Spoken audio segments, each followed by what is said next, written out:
How's it going? Welcome back to Lightstand Entertainment. Deviant D here. I just realized that I hadn't moved my mic yet. That's how long it's been since I've done a video. I'm forgetting the basics. There we go, we're good.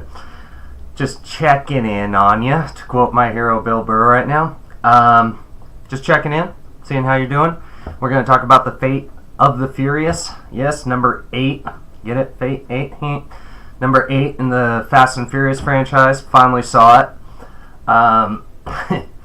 Before people that don't know me start rolling their eyes going, oh God, you're a fan of that franchise. How can you consider yourself a film fan and support shit like that? Blah, blah, blah, blah, blah. I've heard it all before. I've read it all before. The way I describe it is this franchise, it wasn't always like this. I think it was about part 5 that kind of pretty much won me over, where it kind of turned into one of my guilty pleasures, you know. If you had to compare film to food, these are like the store brand cookies on the bottom shelf. I understand that, but dude, I have fun with them. They're big dumb action flicks, and every once in a while I need one of those in my life, and the Fast and Furious franchise fits the bill. And like I said, this is number 8 in the franchise. Obviously very successful. This movie came out, like a week and a half ago, and it's, I forget how much it's up to, but it's already over $1 billion. Big shocker. I think it's already the number 1 film of China of all time now. So yeah, it's a huge hit. This franchise has turned into a juggernaut. It is turned into Universal Pictures' like number 1 financially successful franchise of all time. And keep in mind, like, this is the company that owns so many classics like the Jaws franchise, Back to the Future, hell, the Jurassic Park franchise. Fast and Furious smokes them all. These things make fucking money. That being said, did I like the newest one? Yes, I did. I had fun with it. Let's just be honest. You already know if these films are for you, you know, if you're going to dig them or not. So that's why I'm not even going to describe the plot to you, because you already know if you're going to see this movie or not. You already do. I'm not going to sway you either way. The only thing I can do to sway you is, like, it sounds like degrading to, like, say, well, turn your brain on dumb and just enjoy. I don't like to put it like that. Just, like, instead of turning it to dumb, turn it to fun. I don't know. You know, just roll with it. I mean, you have the like, especially number 8, because I noticed Jason Statham, his character was introduced to the franchise in the last one, Furious 7. And during the opening credits for the new one, number 8, he was billed number 3. So I was just like, right away, I'm like, but he just popped it up.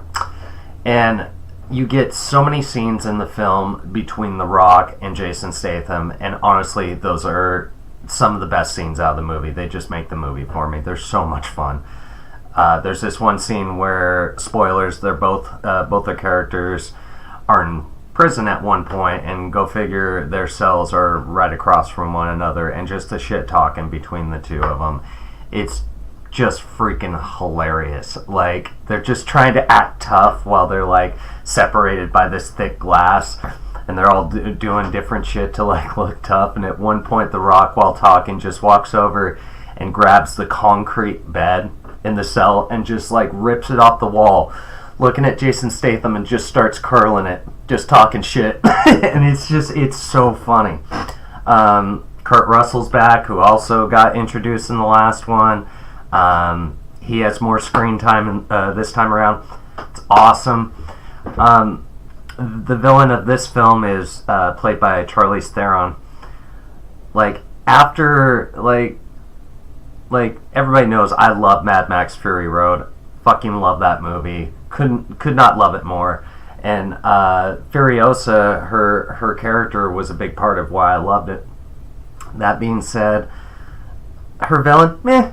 You know, it's just like, that's all I can say about her. Very underwritten. And so, I don't know. Just kind of shrugged my shoulders at it. Like I said, it's a fun film. Like all the other Fast and Furious films, you're going to get those scenes where you're like, haha, you know, real life doesn't work that way. It's just taken to like comic book action, like out of nowhere, something that only belongs in a comic book happening to superheroes is happening to these regular people, and they're surviving. Like, one really quick example, this doesn't spoil anything, there's a scene where basically Dom is like on this sheet of ice. If you've seen the trailers, you've seen like part of it takes place in the Arctic. He's on a sheet of ice and there's this huge explosion coming towards him, and the group, like, they have like 4 or 5 cars all like slam in like around him, like, you know, kind of around Dom. Keep in mind, Dom's not in a car, he's just like kind of hunched over, and the explosion kind of goes over the cars. And we've already established that the cars they're driving are super like spy souped up, like they're, you know, can resist heat, bullet fire, shit like that. But so the flames just go over the cars, and they somehow like just keep going over Dom, and he's fine. And you're just like, and it's one of those times in the theater you kind of chuckle to yourself, and you're just like, fire doesn't work that way, but whatever. It's a Fast and Furious movie, so go see it. Go see it on a big screen. These movies play so much better on a big screen. It's the way they're meant to be seen. And let's be honest, if Guardians, the Galaxy Volume 2 is sold out tonight, you're going to need something else to see. And if you haven't seen The Fate of the Furious, go see it. Anyway, Deviant D, thanks for coming back. Peace.